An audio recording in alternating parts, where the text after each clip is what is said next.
찬송가 261장입니다.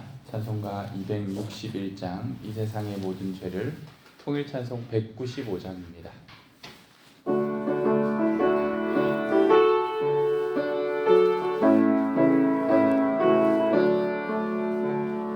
이 세상의 모든 죄를 밝히시는 주의 보혈 성자 예수 그 귀한 피 찬송하고 찬송하세. 주님 앞을 멀리 떠나 길을 잃고 헤맬 때에 나의 뒤를 따라오사 친히 구원하셨도다. 흰 눈보다 더 주의 흘리신 보혈로 이게 씻어 주옵소서. 가시관을 쓰셨으니 피로 얼굴 물드셨고 십자가의 모진 고통 나를 위해 당하셨네. 말로 형용할 수 없는 구세주의 구속하신 그네와 그 신사랑 찬송하고 찬송하세. 흰 눈보다 더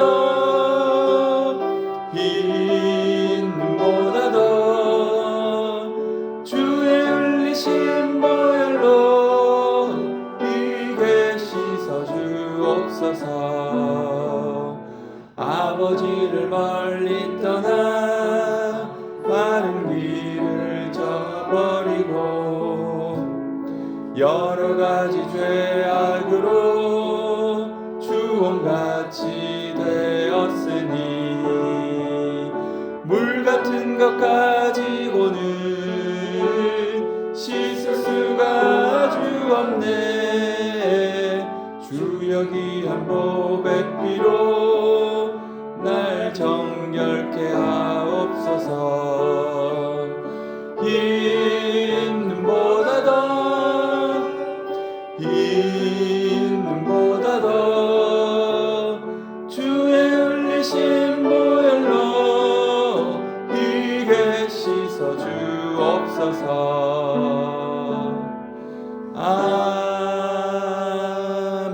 아멘. 찬송가 484장입니다. 484장 내 맘에 주여 소망되소서. 통일 찬송으로 533장입니다.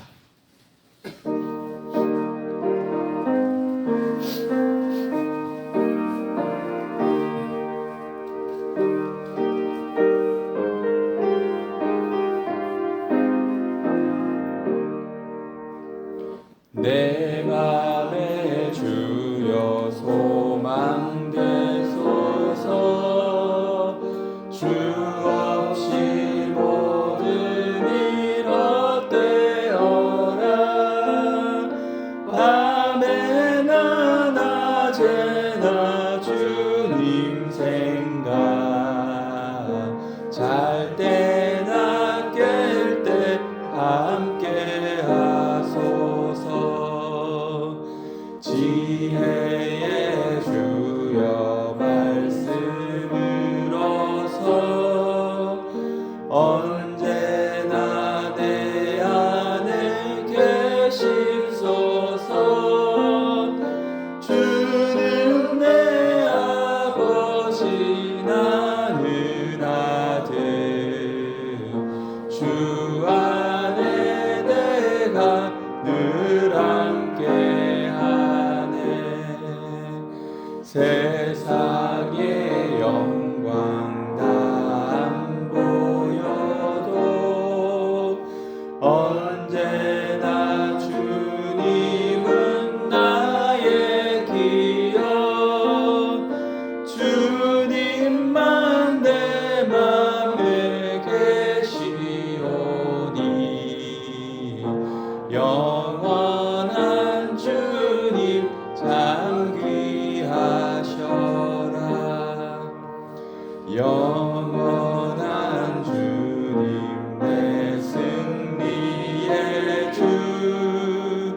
하늘의 기쁨을 주옵소서.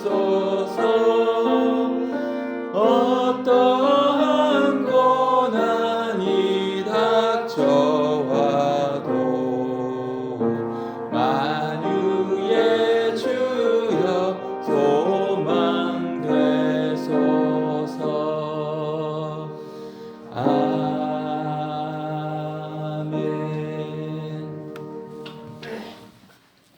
창세기 44장 말씀입니다.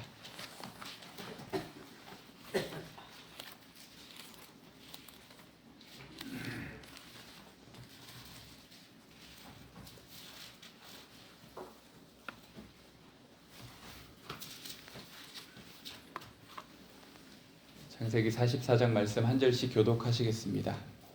요셉이 그의 집 청지기에게 명하여 이르되 양식을 각자의 자루에 운반할 수 있을 만큼 채우고 각자의 돈을 그 자루에 넣고 또 네 자녀의 본 은전을 청지기 기에 놓고 그 양식값 돈도 함께 넣으라 하며 그가 요셉의 명령대로 하고 아침이 밝을 때 사람들과 그들의 나귀들을 보내니라.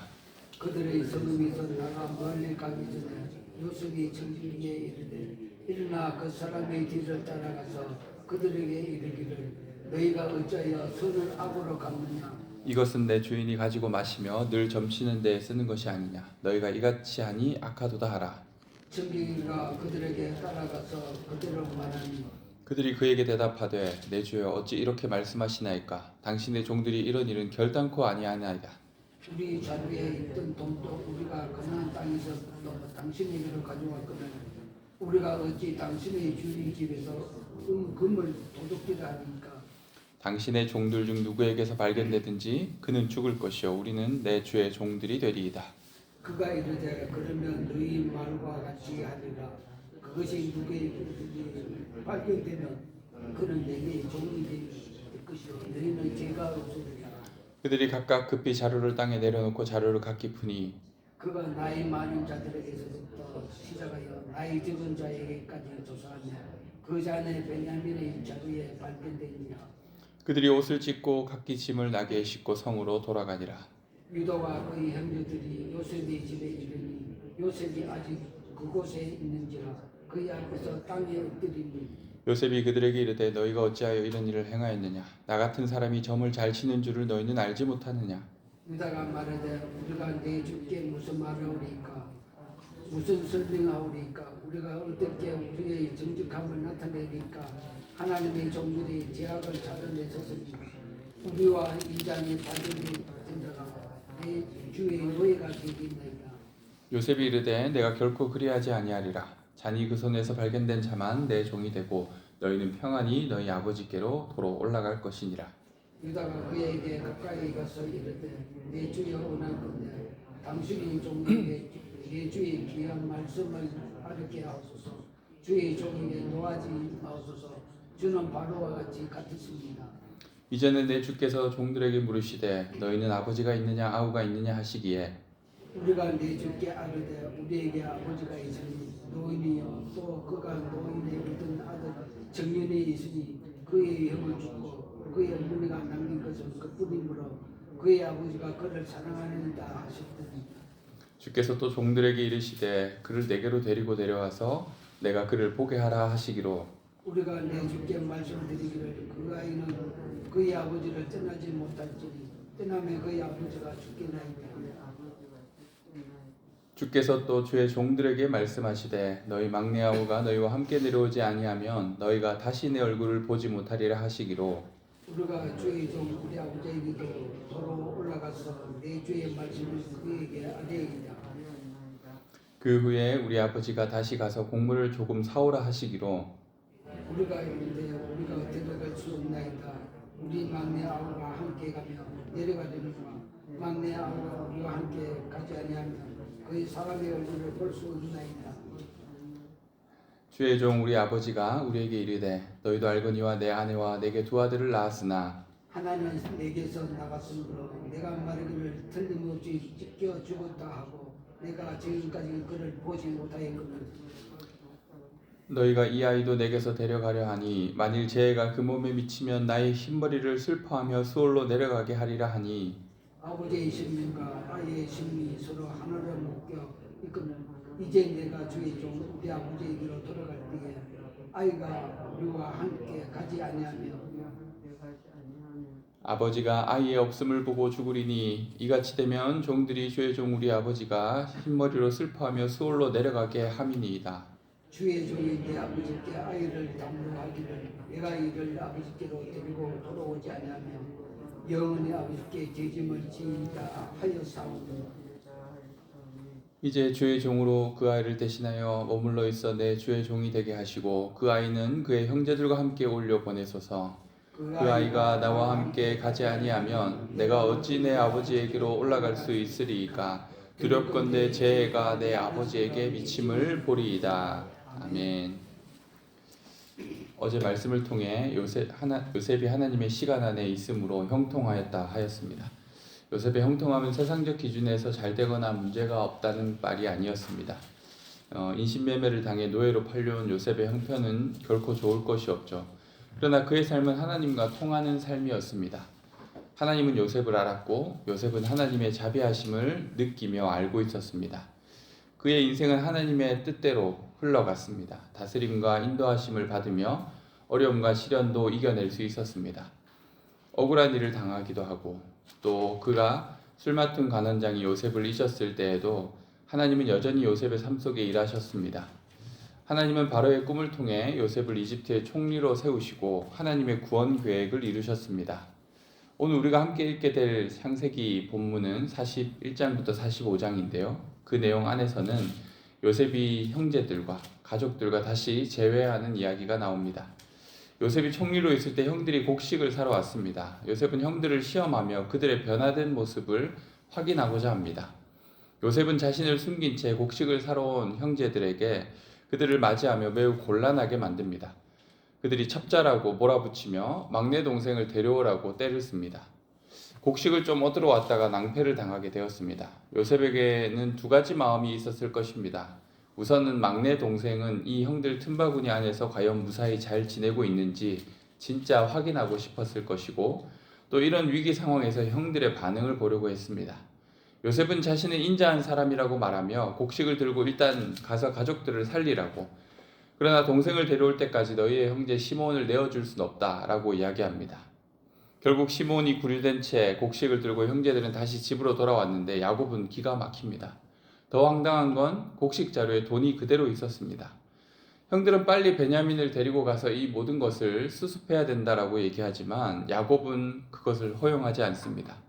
요셉을 잃었는데 이제는 시몬까지 잃어버리고 아끼는 베냐민까지 데려가겠냐라고 말하는 것이죠. 이해가 됩니다. 요셉을 잃고 온 그들이 이제 시몬까지 잃어버렸는데 베냐민을 잃지 않으리라고 믿을 수가 없었던 거죠. 요셉을 잃은 이후 사랑하는 라헬의 아들 베냐민 하나가 그에게 남은 것이죠. 베냐민만큼은 무슨 일이 있어도 잃고 싶지 않았습니다. 그러나 계속되는 기근 속에서 가족의 생존이 달린 문제였기에 야곱은 결국 베냐민을 보내기로 결정합니다. 그는 아들들에게 이렇게 말하죠. 전능하신 하나님께서 그 사람 앞에서 너희에게 은혜를 베푸사 너희 다른 형제와 베냐민을 돌려보내게 하시기를 원하노라. 내가 자식을 잃게 되면 이르리로다. 야곱은 하나님의 은혜를 구합니다. 베냐민을 자신의 손에 붙잡고 있었던 그 베냐민을 하나님의 손에 의탁합니다. 야곱이 이러한 믿음의 결단으로 하나님의 섭리가 그 가정 가운데 나타날 수 있게 야곱은 믿음으로 하나님과 함께 일하는 사람이 되었다라고 볼 수 있습니다. 야곱은 원하는 바를 붙잡고 놓아주지 않는 사람이었습니다. 그런데 그는 하나님의 은혜를 의지하며 그가 붙잡고 있던 마지막 손을 편 것입니다. 잃게 되면 이르리로다. 이 고백은 야곱이라는 사람에게 나올 수 없는 고백인데요. 그렇게 형제들뿐만 아니라 아버지 야곱까지 이 사건을 통해 변화되어 가고 있음을 보게 됩니다. 그 후 형제들이 베냐민을 데리고 다시 이집트로 왔을 때 요셉은 그들에게 잔치를 베풉니다. 그리고 동생 베냐민에게 특별한 관심과 애정을 드러냅니다. 요셉도 친동생이 얼마나 보고 싶었겠습니까? 형제들을 나이 순서대로 앉히고 베냐민에게는 다른 형제들보다 5배나 더 많은 음식을 줍니다. 그러나 형제들은 아무런 불평 없이 서로 화목한 모습을 보였습니다. 형들은 시기하거나 질투하지 않습니다. 그리고 막내를 함께 아낍니다. 행복한 모습 속에서 형들의 모습을 확인한 요셉은 이제 어려움 속에서 그들이 어떤 태도를 보이는지 확인하려고 합니다. 바로 은잔의 시험이었습니다. 요셉은 몰래 은잔을 자신의 동생 베냐민 자루에 넣도록 하고 그들을 쫓아가 그들을 도둑질하였다라고 추궁합니다. 형제들은 결백을 주장하며 자신들 중에 은잔이 발견되면 그 사람은 죽으리라 라고 당당하게 말합니다. 그런데 믿을 수 없는 일이 벌어집니다. 막내 베냐민의 자루에서 은잔이 나오게 된 것이죠. 형제들은 옷을 찢으며 슬퍼하고 모두가 함께 이집트로 돌아왔습니다. 이 대목이 아주 중요하다고 생각합니다. 그들은 이 사태를 베냐민이 홀로 당한 일로 여기지 않았습니다. 그리고 베냐민을 추궁하거나 베냐민을 원망하지도 않습니다. 이 참담한 상황을 즉시 해결하기 위해 형제들은 함께 애통해하며 움직였습니다. 참 놀라운 변화이죠. 어떻게 보면 베냐민이 잡혀왔다면 요셉은 베냐민을 버린 형제들을 버리기로 마음먹고 베냐민과 함께 이집트에서 살 생각을 하였을지도 모릅니다. 그런데 형제들은 베냐민을 버려두지 않고 함께 움직였습니다. 그를 살리기 위해 애굽에 요셉을 만나러 함께 온 것이죠. 그리고 44장에서는 유다의 대사가 아주 길게 기록되어 있습니다. 그는 요셉 앞에서 자신들의 늙은 아버지와 그가 가장 사랑하는 막내 베냐민의 특별한 관계를 호소합니다. 그런데 이 호소가 마치 이전에 잃어버렸던 요셉의 관계를 떠올리게 하지 않습니까? 아버지가 아꼈던 요셉, 그를 잃어버림으로써 고통당하였던 아버지의 모습을 유다는 이제는 이해하는 거죠. 사실은 예전에 요셉을 잃어버리고 그들이 아버지에게 왔을 때 피 흘린 채색 옷을 아버지에게 던지며 아버지가 고통스러워하는 것들을 아들들이 그다지 심상히 여겼던 모습을 떠올려 본다면 유다는 이제는 아버지의 아픔을 이해하는 것입니다. 그리고 아버지가 자신의 막내 아들을 얼마나 아끼는지, 그리고 그와 함께 그의 마음이 묶여 있다라는 표현을 쓰는 것을 보면 둘을 끊어낼 수 없다라는 것을 고백하면서 제발 은혜를 베풀어 달라고 요셉을 달래고 있는 것입니다. 이런 면들에서 유다가 이스라엘의 장자다운 면모를 보이기 시작합니다. 아버지와 떠나 독립하여 살았던 그 시절에 그가 두 아들을 잃고 며느리와 동침하게 되는 그런 일까지 겪으면서 밑바닥을 경험하였던 유다가 이제는 아버지의 마음을 이해하는 사람, 가정을 온전히 품고 책임 있는 행동을 하려는 사람으로 바뀌었다라는 것을 우리가 보게 됩니다. 유다가 애굽의 총리가 요셉인지도 모른 채 아버지와 베냐민에 대하여 열심히 설명하는 순간 요셉은 마음에 많은 감동을 느꼈을 것입니다. 자신을 그렇게 함부로 대하였던 형들이 바뀌었다라는 사실을 알게 되었을 것입니다. 결국 요셉은 더 이상 자신을 숨길 수가 없었습니다. 눈물을 쏟으며 자신의 정체를 드러냅니다. 한편 생각해보면 자신에게 그렇게 형들이 사랑을 보여줬으면 어땠을까라는 마음도 들지 않았을까요? 아무튼 형들은 이제 변화되었고 막내 베냐민을 위해 모두가 희생하려는 모습을 보이고 있었습니다. 그래서 요셉은 형들에게 자신의 정체를 밝히며 당신들이 나를 이곳에 팔았다고 해서 근심하지 마소서, 한탄하지 마소서. 하나님이 생명을 구원하시려고 나를 당신들보다 먼저 보내셨나이다 라고 이야기합니다. 그의 고난은 단순한 불행이 아니었고 그의 성공은 단순한 자수성가가 아니었습니다. 요셉은 하나님의 섭리와 계획을 이야기합니다. 그는 자신에게 일어난 고난과 구원이 개인적 차원이 넘어서서 형제들과 그의 가족을 구원하기 위한, 아니면 여러 민족을 구원하기 위한 하나님의 더 큰 계획의 일부였음을 설명하고 있습니다. 아버지의 변화, 형들의 변화, 그리고 자신에게 해를 가했던 형들을 품을 수 있도록 변화된 요셉까지 모든 것이 하나님의 놀라운 계획이었습니다.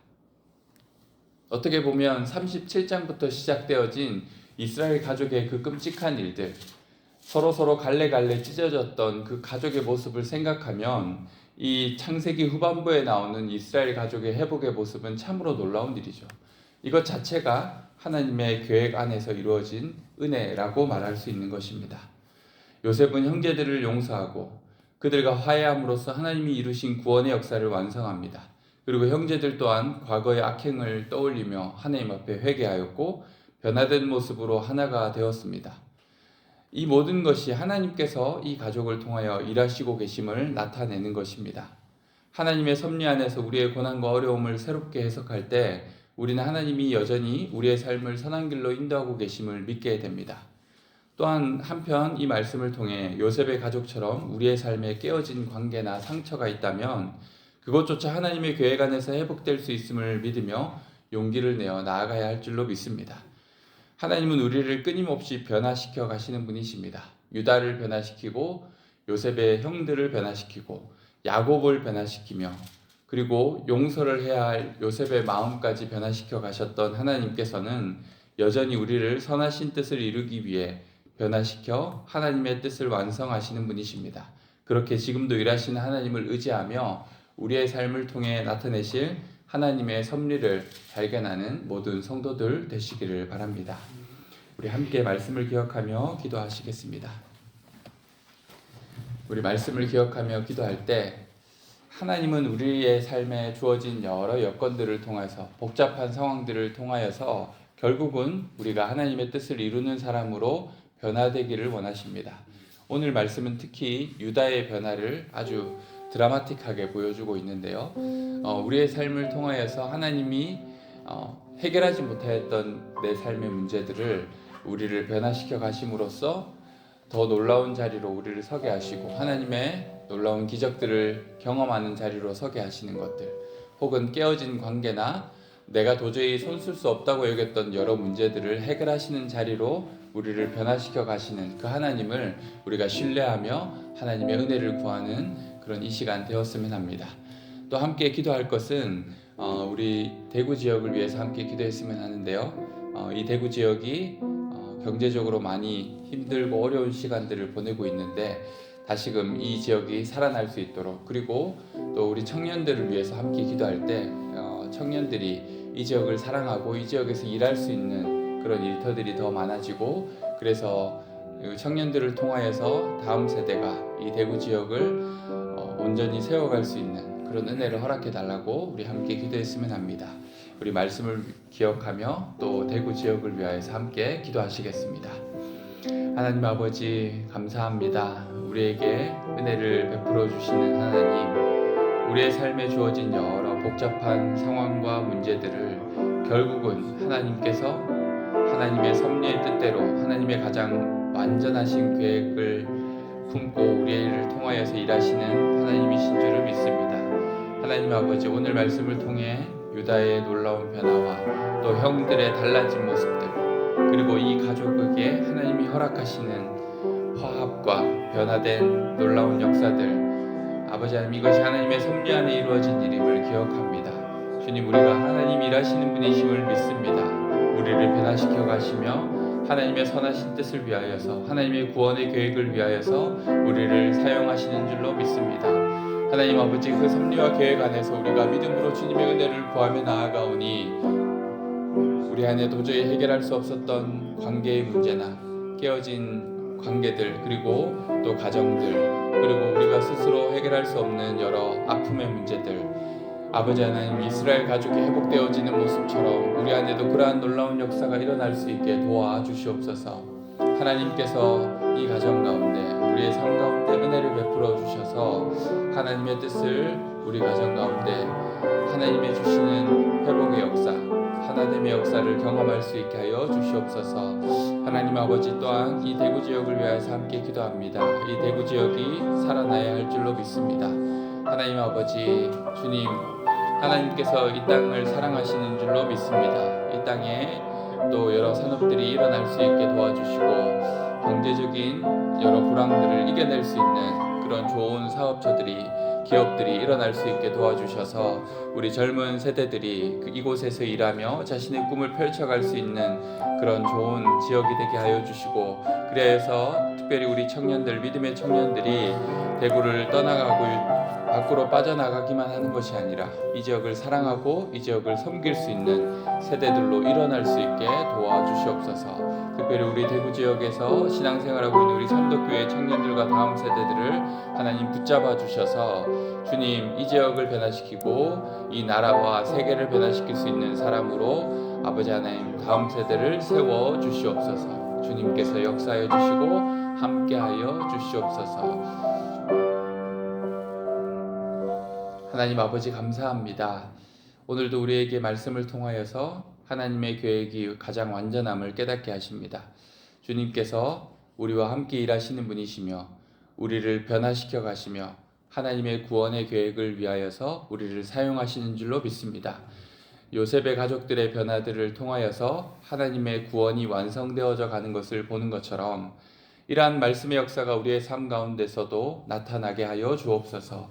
우리 스스로 풀 수 없었던 복잡단단한 문제들과 그리고 깨어진 관계들, 이 모든 아픔의 현장들을 하나님께서 다시금 회복시켜 가시는 것들을 경험하게 하여 주옵소서.